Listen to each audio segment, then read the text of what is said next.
Student learner YouTube চ্যানেলে তোমাদের সকলকে স্বাগত জানাই।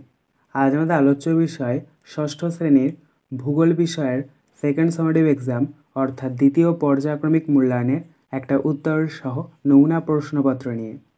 ফুল মার্কস তোমাদের থাকবে 50 এবং সময় থাকবে 1 ঘন্টা 30 মিনিট। সরাসরি স্ক্রিনে তোমরা উত্তর সহ নমুনা প্রশ্নপত্রটা দেখতে পাচ্ছ।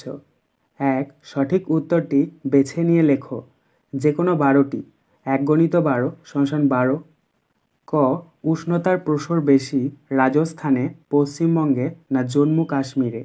সঠিক উত্তর হবে রাজস্থানে। খ. মৌসুমী শব্দের অর্থ বৃষ্টি, ঋতু না তুষার? সঠিক উত্তর হবে ঋতু। গ. অতিবেগুনি রশ্মি শোষণ করে ওজোন না নাইট্রোজেন গ্যাস? সঠিক উত্তর হবে ওজোন। গ. প্রতিদিন গড়ে পৃথিবীর দিকে ছুটে আসা উল্কার সংখ্যা প্রায় 10, 15, 20 না 30,000 কোটি?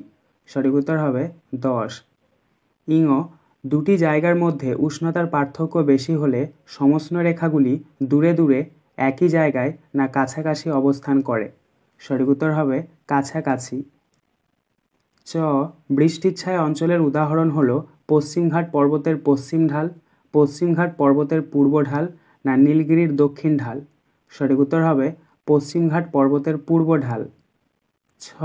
জৈব পদার্থ বেশি পরিমাণে থাকে লাল মাটি, পলি মাটি না পার্বত্য অঞ্চলের মাটি না ল্যাটেরাইট মাটিতে?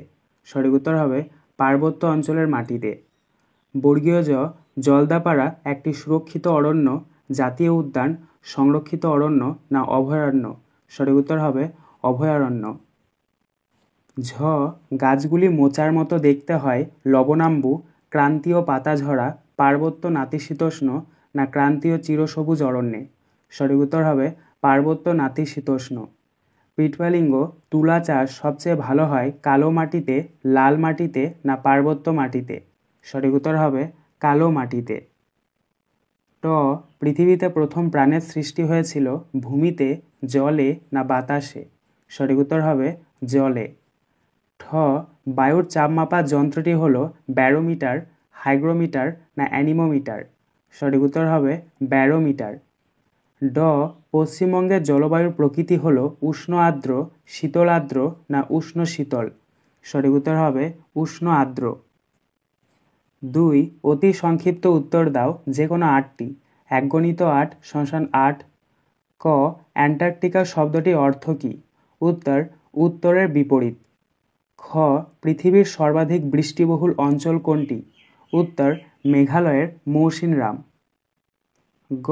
পরিযায়ী পাখি কাকে বলে? উত্তর শীতকালে শীতপ্রধান দেশ থেকে আগত পাখিদের পরিযায়ী পাখি বলে। ঘ. বিশ্ব অরণ্য দিবস কবে পালিত হয়? উত্তর 21শে মার্চ। ইঙ.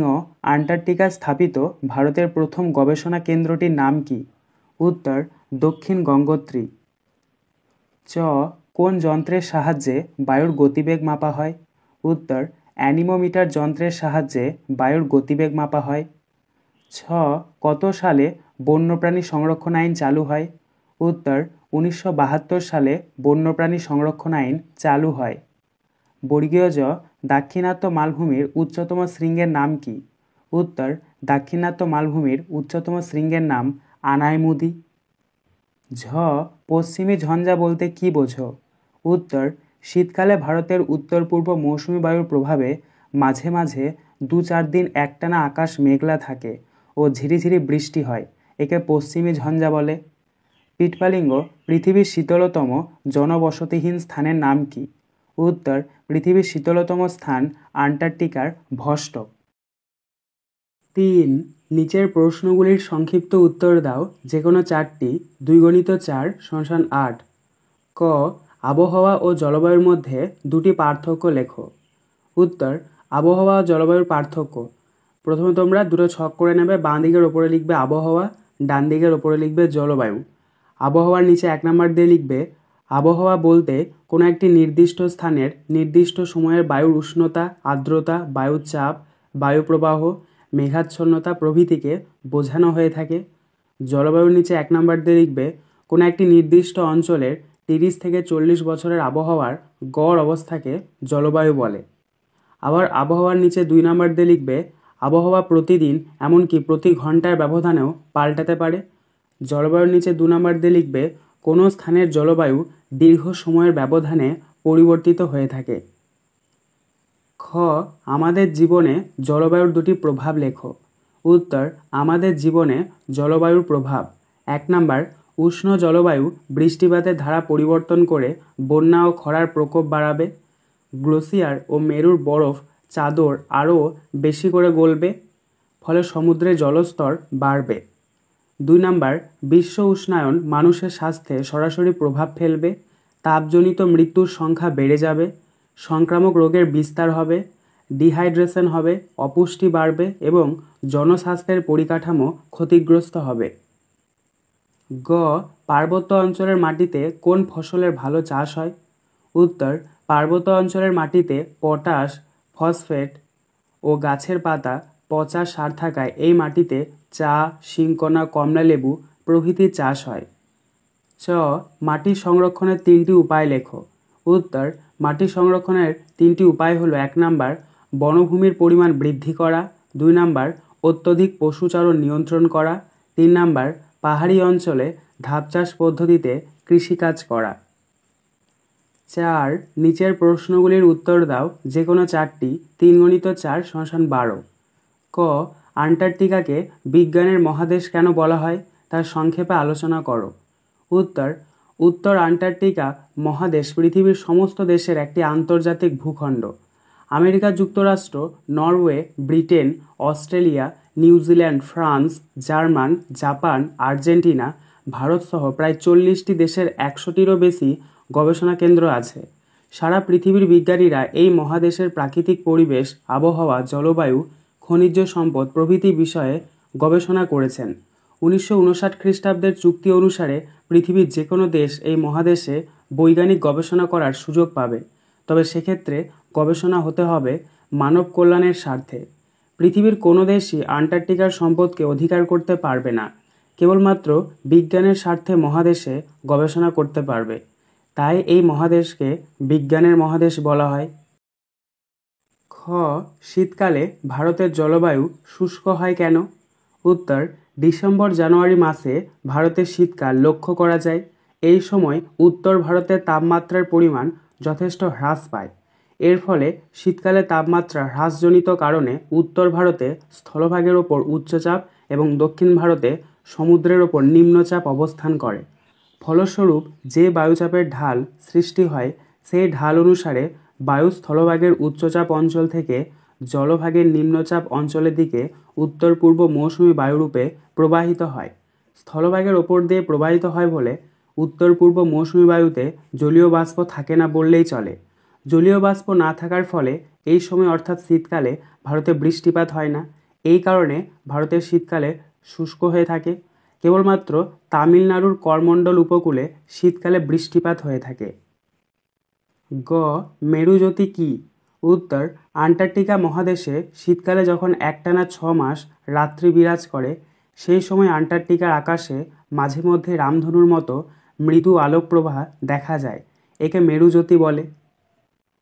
ঘ মৌসুমী বায়ুর বৈশিষ্ট্য লেখো। উত্তর মৌসুমী বায়ুর বৈশিষ্ট্য 1 নাম্বার ঋতু পরিবর্তন।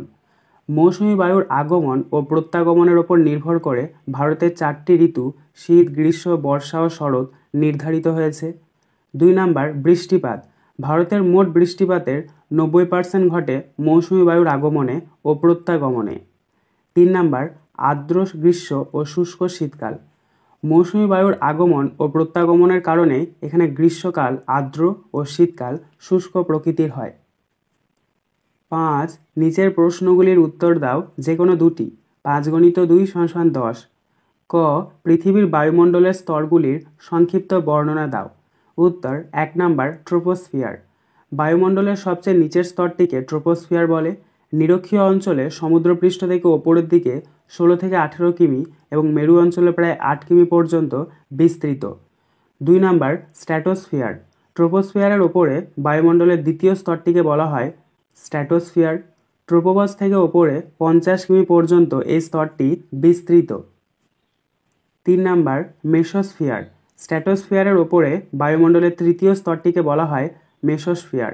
50 থেকে 80 কিমি উচ্চতার মধ্যে এই স্তরটি বিস্তৃত। 4 নাম্বার থার্মোস্ফিয়ার। মেসোস্ফিয়ারের ওপরে বায়ুমণ্ডলের চতুর্থ তাপময় স্তরটিকে বলা হয় থার্মোস্ফিয়ার। এই স্তরটি 80 থেকে 300 কিমি উচ্চতা পর্যন্ত বিস্তৃত। 5 নাম্বার এক্সোস্ফিয়ার। থার্মোস্ফিয়ারের ওপরের স্তরটিকে বলা হয় এক্সোস্ফিয়ার। এই স্তরটি 300 থেকে 1500 কিমি পর্যন্ত বিস্তৃত। 6 নাম্বার ম্যাগনেটোস্ফিয়ার।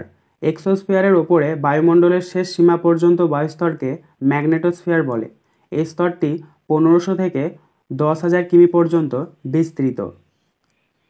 খ জলচক্রের পরীক্ষাটি চিত্রসহ আলোচনা করো। উত্তর, ভূপৃষ্ঠের জলভাগ থেকে সূর্যের তাপে জল বাষ্পীভূত হয়ে জলীয় বাষ্পরূপে বায়ুমণ্ডলে অবস্থান করে।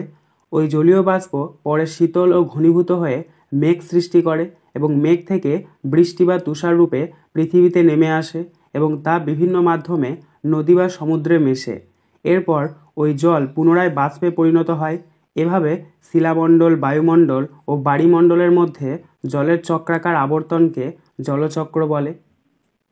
এবার তোমরা স্ক্রিনে দেখতে পাচ্ছ এই ছবিটা। দেখো, নিচে এই যে বাষ্পীভবন এটা হচ্ছে, তারপরে ঘনীভবন হচ্ছে, তারপরে বৃষ্টিপাত, আবার সে বাষ্পীভবন, ঘনীভবন এবং বৃষ্টিপাত। এই ছবিটা তোমরা খুব সুন্দরভাবে খাতায় এঁকে নেবে।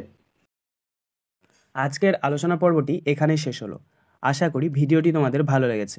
যদি ভালো লাগে একটা করে লাইক করে দিও। সবশেষে তোমাদের কাছে একটাই অনুরোধ, যারা এখনও পর্যন্ত আমাদের চ্যানেলটিকে সাবস্ক্রাইব করে উঠতে পারোনি, তারা চ্যানেলটিকে সাবস্ক্রাইব করে পাশে থাকা নোটিফিকেশন বেলকে অল প্রেস করে নিও এই ধরনের নতুন নতুন ভিডিও পাওয়ার জন্য। ধন্যবাদ।